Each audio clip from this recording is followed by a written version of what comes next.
ஓம் யாசா பத்மாசனஸ்தாம் விபுலகடிதடீம் பத்மவத்ராஜதாட்சீம் கம்பீராவர்தனாபிஸ்தனவர்ணமிதாம் சுப்ரவஸ்திரோக்தரியாம் லக்ஷ்மீம் திபீர்கஜேந்திரை மணிகணகஜிதை ஸ்நாபிதா கேமகும்பை நித்யம் சா பத்மகஸ்தா மம வசதி கிருகே சர்வமாங்கல்யயுக்தா. ஓம் மகாலக்ஷ்மி ஜ வித்மஹே விஷ்ணுபத்னி ஜ தீமஹே தன்னோ லக்ஷ்மி பிரச்சோதயாத். ஓம் நமச்சிவாய. மேன்மைகள் சைவநீதி விளங்குக உலகமெல்லாம். நோயற்ற வாழ்வே குறைவற்ற செல்வம். அந்த நோய் நொடிகள் இல்லாத வாழ்வு இந்த உலக மக்கள் எல்லோரும் வாழ வேண்டும் என்று கலியுகத்தின் காந்தமலை ஜோதியாகிய சபரிமலை சுவாமி ஐயப்பனுடைய திருவடிகளை சிறந்தாழ்த்தி டான் தமிழொலி ஓம் தொலைக்காட்சி நேயர்கள் அனைவருக்கும் சர்வதேச இந்து மத குருபீடம் அகில இலங்கை சபரிமலை ஸ்ரீ சாஸ்தாபீடத்தின் சார்பில் இனிய வணக்கங்களும் நல்லாசிகளும். இன்றும் மங்களகரமான பராபவ வருஷம் வைகாசி மாதம் 8ஆம் நாள் 22/5/2026 வெள்ளிக்கிழமை. இன்று மலர்ந்திருக்கின்ற இன்றைய பொழுதும் நம் எல்லோருடைய வாழ்விலும் எல்லா விதமான சிறப்புகளும் வெற்றிகளும் கிடைக்க வேண்டும் என்று இறைவனை பிரார்த்தித்து இஷ்ட தெய்வங்கள் குலதெய்வங்களை வழிபாடு செய்து வீட்டிலே உள்ள பெற்றோர்கள் வயதான காலத்திலே இருக்கின்ற தாய் தந்தையர்கள் தாத்தா பாட்டி அத்தை மாமா அண்ணா அண்ணி யாரெல்லாம் வயதிலே மூத்தவர்கள் வீட்டிலே இருக்கிறார்களோ அவ்வாறு அந்த வீட்டிலே இருந்தால் நீங்கள் அவர்களை பொக்கிஷமாக பாதுகாத்து கொள்ள வேண்டும். அது உங்களுக்கு கிடைத்த பெரிய ஒரு பொக்கிஷம். வயதான காலத்திலே அப்பா அம்மாவை பராமரிக்க வேண்டும். இது பிள்ளைகளுடைய கடமை. வயதாகிவிட்டது என்று அவர்களை ஒதுக்கிவிடக்கூடாது. கண்ணு தெரியவில்லை, காது கேட்கவில்லை, நடக்க முடியவில்லை என்று புறந்தள்ளக்கூடாது. நாமெல்லாம் குழந்தைகளாக இருக்கின்ற பொழுது நமக்கு கண்ணிருந்தும் பார்க்க தெரியாது, காதிருந்தும் எதையும் உணர முடியாது, வாயிருந்தும் பேச முடியாது, காலிருந்தும் நடக்க முடியாமல் நாம் குழந்தைகளாக இருக்கின்ற பொழுது நம்மை அரவணைத்து மார் மீதும் தோள் மீதும் மடி மீதும் நம்மை சீராட்டி பாராட்டி பாலூட்டி தாலாட்டி வளர்த்தவர்கள் தாயும் தந்தையும். அவர்கள் வயதான காலத்திலே அவர்களை பராமரிக்க வேண்டியது ஒவ்வொரு பிள்ளைகளுடைய கடமை. இதற்கெல்லாம் காப்பகங்கள் தேவையில்லை, முதியோர் இல்லங்கள் தேவையில்லை, இன்ப இல்லங்கள் தேவையில்லை.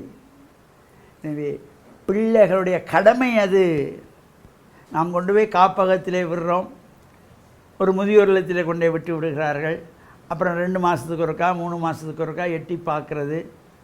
அதுக்கப்புறம் அவர்கள் இறையடி சேர்ந்ததுக்கப்புறம் அவர்கள் பேரிலே மடங்கட்டுவது, அவர்கள் பேரிலே தண்ணீர் பந்தல் போடுவது, அவர்கள் பேரிலே அன்னதானம் கொடுப்பது ஒரு பிரயோசனமும் கிடையாது. பார்க்க வேண்டிய காலத்தில் அவர்கள் வாழுங்காலத்தில் அவர்கள் மனதை வேதனைப்படுத்திவிட்டு எத்தனை கோயிலில் போய் கும்பாபிஷேகம் பண்ணினாலும் ஒரு பிரயோசனமும் கிடையாது. பெற்றோர்கள் வயதான காலத்திலே இயலாத பொழுது அவர்களை கண்ணுங்கருத்துமாக பார்க்க வேண்டியது பிள்ளைகளுடைய கடமைகள். இதற்கு முதியோர் இல்லங்கள் தேவையில்லை, காப்பகங்கள் தேவையில்லை.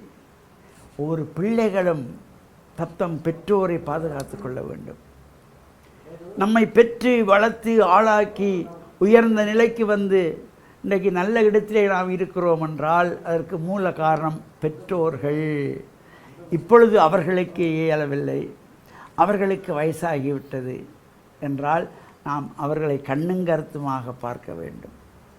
அவர்கள் மனம் கோணாமல் நடந்து கொள்ள வேண்டும். வயதானவர்கள் இன்னும் வாழப்போகிறது கொஞ்ச காலம். அந்த காலத்திலே அவர்களை வேதனைப்படுத்தி கொண்டு போய் முதியோர் இல்லங்களில் விடுறது, அவ்வாறு காப்பகங்களில் கொண்டு போய் சேர்ப்பது என்கின்ற நிலையெல்லாம் ஒவ்வொரு பிள்ளைகளும் உணர்ந்து கொள்ள வேண்டும். நாம் இன்று நம்முடைய பெற்றோருக்கு எதை செய்கின்றோமோ அதை நம்முடைய பிள்ளைகள் பார்த்து கொண்டிருப்பார்கள். நாளை நமக்கு இதுதான் கிடைக்கும். எனவே வயதான காலத்திலே ஒரு பெற்றோரையும் பிள்ளைகள் பராமரித்து கொள்ளுங்கள். அவர்களோடு சில மணி நேரங்கள் ஒதுக்கி பேசுங்கள். அவர்களுக்கு என்ன தேவை என்பதை அன்பாக கேளுங்கள். அவர்களுக்கு வேண்டியவற்றை செய்யுங்கள். அவர்கள் மறைந்த பின்பு நீங்கள் எந்த கர்மா செய்யாவிட்டாலும் தோஷம் கிடையாது. ஆனால் வாழுகின்ற பொழுதே அவர்கள் வேதனை அடைகின்ற நிலையிலே கொண்டு போய் முதியோர் இல்லங்களிலே, காப்பகங்களிலே, இன்பகங்களிலே கொண்டு போய் சேர்ப்பது என்பது பெரிய ஒரு தோஷத்தை நமக்கு ஏற்படுத்தும், ஒரு சாபத்தை ஏற்படுத்திவிடும். அந்த நிலை நமக்கு வேண்டாம். பெற்றோர்களை அன்பாக பார்ப்போம். அவர்கள் மனங்கோணாமல் நடந்து கொள்ளுவோம். இறையருளும் குருள் நமக்கு வந்து சேருகின்ற நிலை ஏற்படும்.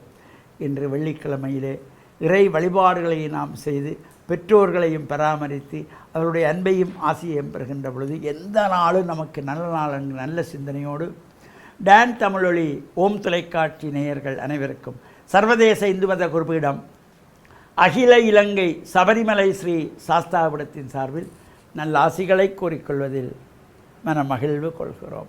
சர்வே ஜனாக சுக்கினோ பவந்து சமஸ்த சன் மங்களானி சந்து சுபம்.